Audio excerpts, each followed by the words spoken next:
Firstly then, Luke, if we can, in just an hour or two's time, a social media boycott begins, led by football, but many others taking part across society. Your thoughts on that? Yeah, I'm 100% with it. I think it's something good to do. Maybe it will make the platforms have a rethink on how actually serious it is. I think for me personally, it's way too easy for someone to create an account and abuse players. I think, and also hide behind that account. The fact that you can literally just make an account off anything, a fake email, whatever, type in names and then be able to just say whatever you want and how you want. I think it's not acceptable, and I think far too many accounts are getting away with doing it, and I think it does affect the players. It would affect anyone, reading bad things saying about them. So I think the step forward that us as clubs and players are taking is going in the right direction, and hopefully like I said, the platforms can see that and make a change for the better. What's been your experience of social media, Luke? Because we can all see you're on there. I think good and bad.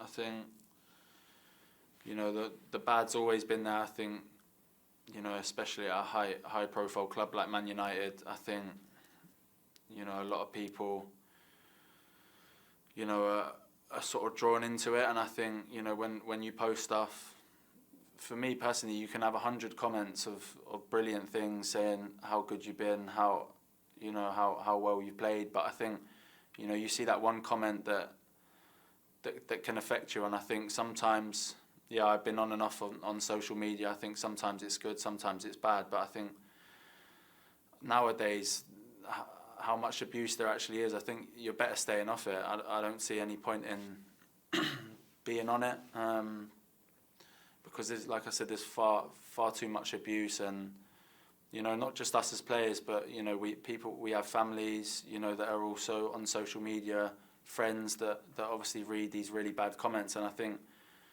it don't only affect the player, it also affects the families and friends for reading it, and I don't think that's right.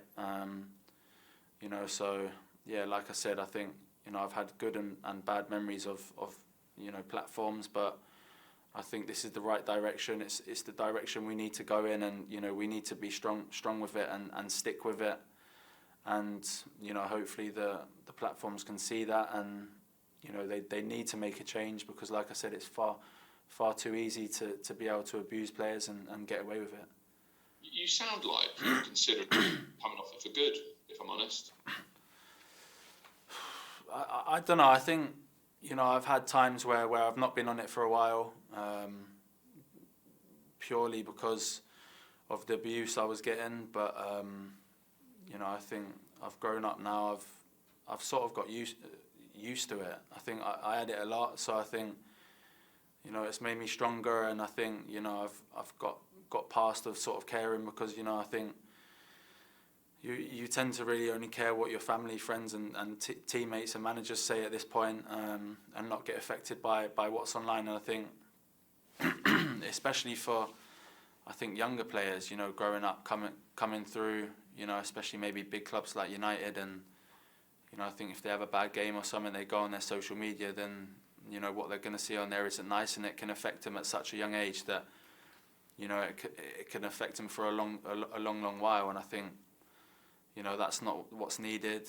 They need positive, and they need people being there for them. And I think if you're on social media platforms, I don't think you get that sort of help. Last one on this topic, if I may, because the club has released analysis this morning. Since September 2019, 3,300 posts targeting Manchester United players. A lot of that racist. So how hard's that been to see teammates receiving that and being affected by that?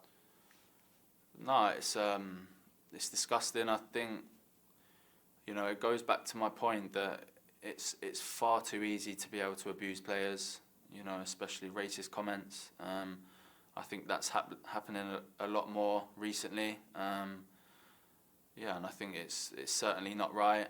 You know, there's no room for racism in any part of the world, but I think in sport it's happening a lot recently, and I think then there needs to be something done about it. And I think, you know, the only way that can happen is if social media platforms take sort of charge and, you know, have to have people maybe to put in their details of, you know, who they are and, you know, stuff like this, so we can find out who's behind it, and, you know, that they can't get away with it anymore and hide behind the platforms because, you know, they're sort of getting protected by them.